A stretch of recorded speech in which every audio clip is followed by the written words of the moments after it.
Stone Curse of the Crystal Coconut, albumul lansat în 2020, include 11 piese.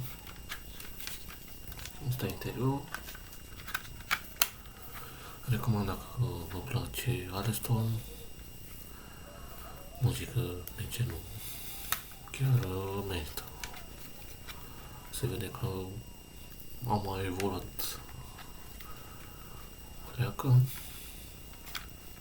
cam același sound ca majoritatea albumele lor, dar un pic mai diferit.